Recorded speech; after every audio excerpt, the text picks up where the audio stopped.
আসসালামু আলাইকুম। সবাই কেমন আছেন? আশা করছি সবাই ভালো আছেন। আজকে আপনাদের জন্য নতুন একটা রেসিপি নিয়ে আসছি, আলু দিয়ে গরুর মাংসের ঝোল।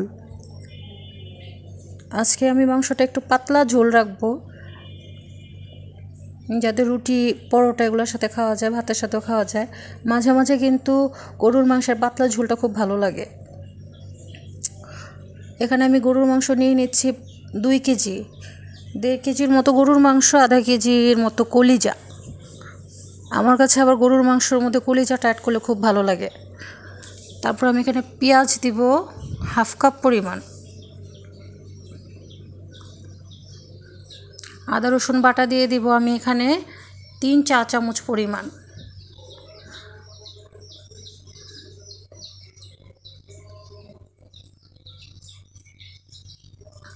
আদা রসুনটা একটু পাতলা হওয়ার কারণে আমার একটু বেশি দেওয়া লাগছে, কিন্তু পরিমাণ এখানে 3 চা চামচই আসবে।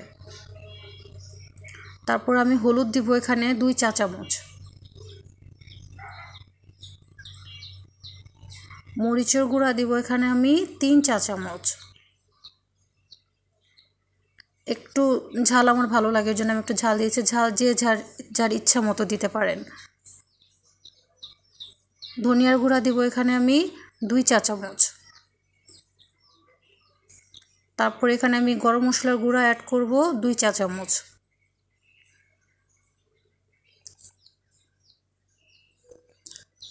জিরার গুঁড়া অ্যাড করব আমি 2 চা চামচ।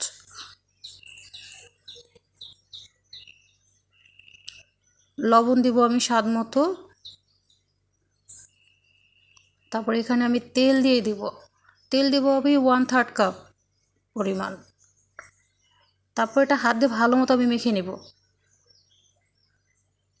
গরুর মাংস যেভাবেই রান্না করা হোক, সবচাইতে মনে হয় আমার কাছে হাত দিয়ে মাখা গরুর মাংসটা আমার কাছে সবচাইতে বেশি ভালো লাগে। আমি বেশিরভাগ সময় গরুর মাংসটা হাত দিয়ে মেখে তারপর এটা রান্না করি, আমার কাছে খুবই ভালো লাগে। তো ভালো মতো মেখে নিলাম গরুর মাংসটা। মাখানোর পরে হালকা একটু হাতে যে মশলাটা লেগে আছে, এটা ধুয়ে দেওয়ার জন্য যতটুকু পানি লাগে ততটুকু পানি দিয়ে দিলাম। তারপর আমি গ্যাসটা অন করে দিব। পানিটা মিক্স করে দিচ্ছি সব মাংসের সাথে চামচ দিয়ে।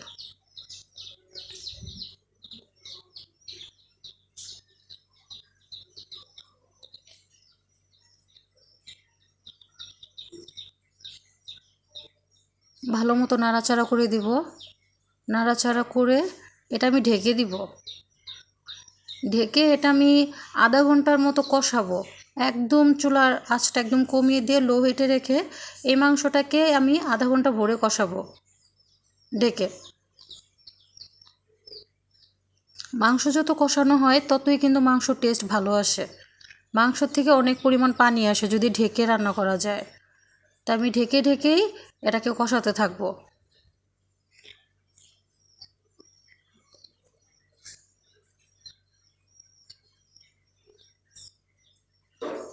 তারপর এখানে আমি এখন কিছু আলু দিয়ে দিব। আমার মাংসের আলুটা খুবই ভালো লাগে।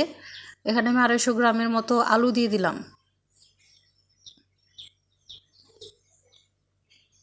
মাংসের সাথে আলুটা দিলে কি হয়, খেতে খুব একঘেয়েমি লাগে না, ভালো লাগে।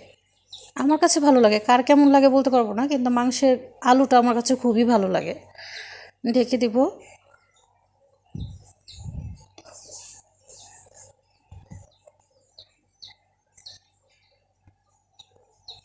এখনও মাংসের থেকে যে পানিটা উঠেছে এটা কিন্তু এখনও শুকায়নি, এখনও আছে।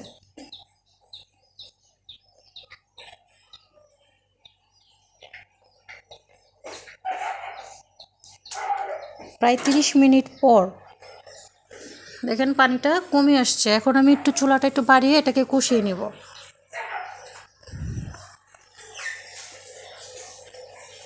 এই কষানোর মধ্যে মাংসটা অলরেডি হাফ সেদ্ধ হয়ে গেছে।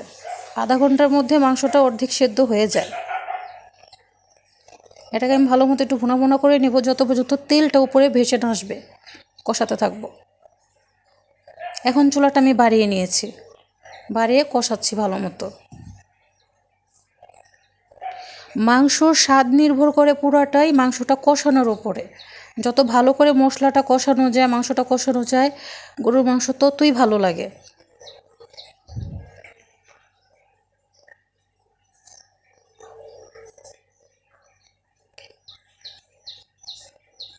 এখন এখানে আমি পানি অ্যাড করে দিব, যতটুকু আমি ঝোল রাখবো সেই অনুযায়ী পানি দিব। তো এখানে আমি গরম পানিটা অ্যাড করছি। তরকারির মধ্যে গরম পানি অ্যাড করলে তরকারির টেস্টটাও খুব ভালো আসে এবং খুব তাড়াতাড়ি এটা সেদ্ধ হয়ে যায়। আপনারা চেষ্টা করবেন যে কোনো তরকারির মধ্যে পানিটা গরম পানি ব্যবহার করতে। আমি এখানে পানি বেশ কিছু পানি দিয়েছি, কারণ আমি একটু পাতলা ঝোল রাখবো আজকে, মাখো মাখো করবো না, এই জন্য আমি একটু পানিটা একটু বেশি করে দিয়েছি। আর একটু পানি দিয়ে দিলাম।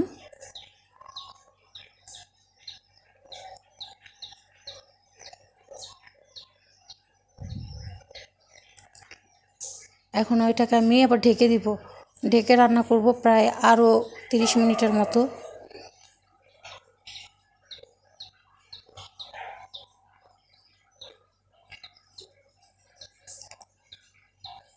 ঢাকনা দিয়ে দিলাম। এখন 30 মিনিটের মতো রান্না করব আমি। অলরেডি 30 মিনিট হয়ে গেছে। দেখেন আমি কিন্তু ঝোলটা বেশি শুকিয়ে ফেলি নাই, অল্প শুকিয়েছি, কারণ আমি গরম পানিটাই দিয়েছিলাম। লো হিটে রান্না করলাম আরও আমি 30 মিনিটের মতো। এই পাতলা ঝোলটা আমি রাখবো।